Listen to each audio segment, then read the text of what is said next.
Xenoblade Chronicles X. I can't think of any other title other than Zelda U that I'm most hyped for. And why not? It looks phenomenal. It's gorgeous, gravity-defying and gluttonously gargantuan.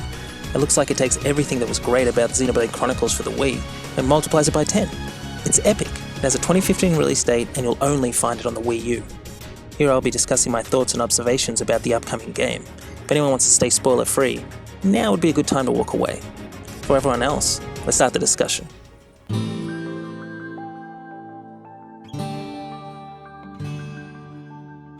Nintendo and Monolith Soft have made specific mention of the spiritual connection between Xenoblade and X, but I'm interested in talking more about the actual physical links. I have strong reason to believe that they exist, and we've been looking at them the whole time. So where do we begin? Well, let's go with the obvious. The title is a dead giveaway, but if you pay closer attention to the X, you might notice something about it. The color. The color is ether. What about the Minato? Is this just an Easter egg for the dedicated fan, or part of a wider story of X? I can't say with any certainty at this point, but anyone who has played the last game will remember the blade being the single most important item in the entire game. I could see that it survived the transition to this new universe as a relic of the old world, a symbol fondly remembered for its legendary status in forging a new existence. Either way, it adds to the mythology by its appearance alone. What exactly are the characters standing on? The planet known as Mirror appears to be many things: expansive, mysterious, beautiful and dangerous. Allow me to add one more thing to it. Different, yet familiar. What do I mean by that? What I'm trying to say is that I believe the planet we know as Mirror used to be the two titans from Xenoblade. The remains of Bionis and Mechonis over an endless sea is now one spherical speck among a billion other planets, star systems and galaxies.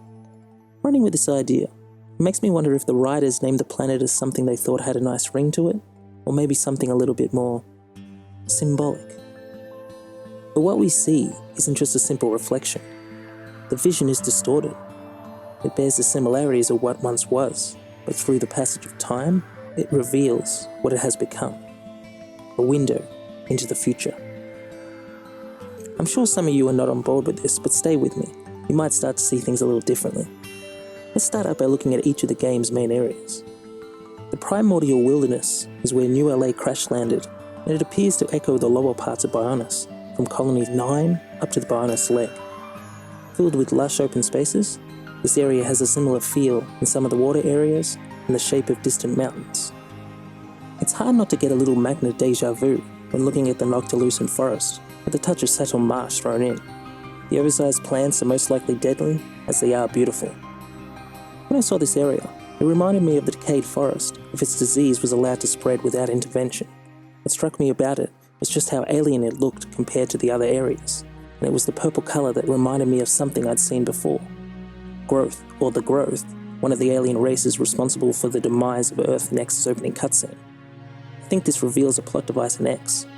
Humans were likely not the only ones to crash onto Mirror. In the dogfight above the planet, one of the Growth ships might have crashed into the western area of the Noctilucent forest. The environment appears to be corrupted, most likely spreading into a larger area like a diseased growth. I'm not sure if that ties into how Growth are as a race, assimilating other environments like the Borg and remolding it into their image. What I am sure of is that it's toxic. Xenoblade specifically used the colour purple for poison, and this is what it looks like to me. The environment looks sick. The Valley of Negligence is something that really interests me, for what it could reveal about its past. Look at the valley. Doesn't it look like the fossilized bones of a giant carcass long since expired? The name itself got me thinking. Negligence. The failure to take proper care of or in doing something. This is a dry and desolate wasteland. The name suggests that it wasn't always this way. What if it used to be the exact opposite and, say, covered in water? What if some unnatural catastrophe had occurred in Era C to turn it into this? I'd probably call it negligence as well. It would be really cool to be able to comb through the desert and find evidence of what happened to Prison Island, Alchemoth, or even the Ether Planet. The land of white ash appears to be greatly influenced by its volcanic neighbour. The sustained barrage of ash has forced the environment and those in it to acclimatise to the surroundings. Plant species and animals have adapted in order to live, and this suggests a very unforgiving location where only the toughest and stubborn survive. It shares some similarity with the crystal structures of Valak Mountain, and also that the ash resembles the powder white snow. And finally, we have the land of black steel.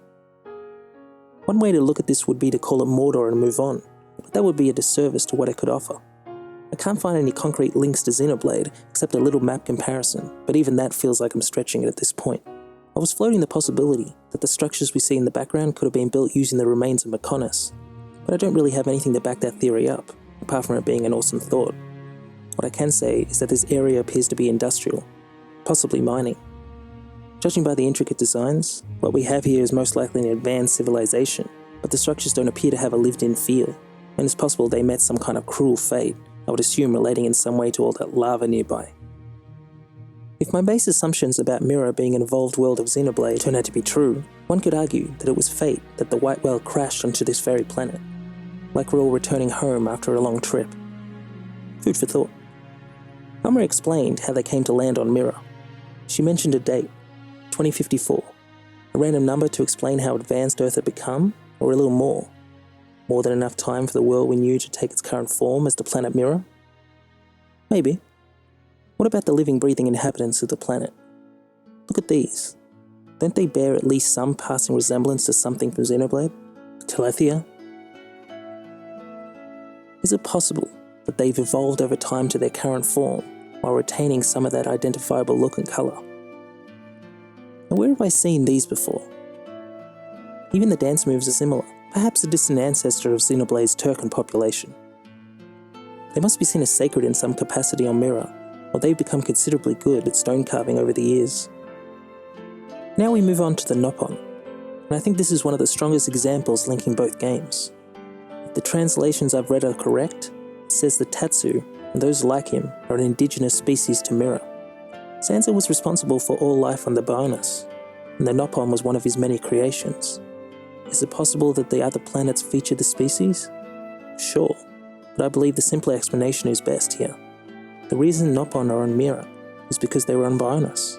Once it transformed into Mirror, they continued living their lives on that planet. This brings up the obvious question of where are the other races? We all know the majority of High Entia were transformed into Telethia. So far we haven't seen any half-breed ancestors, Homs or Machina, but that doesn't mean they won't turn up. We've seen but a glimpse of what this massive planet has to offer.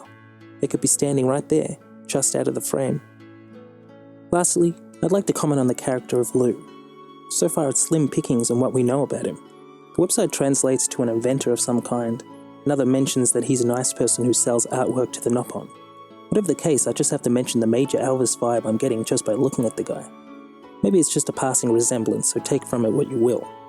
Oh, and one last thing about the alien races, specifically the Manon and the Bias. Is it impossible that these two distinct races have a connection to Xenoblade? It's really just the names that hinted something more.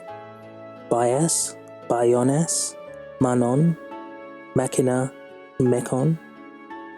Just throwing it out there. With so much focus put on the surface, I think it's time we delved a little deeper into the subtext of X's universe.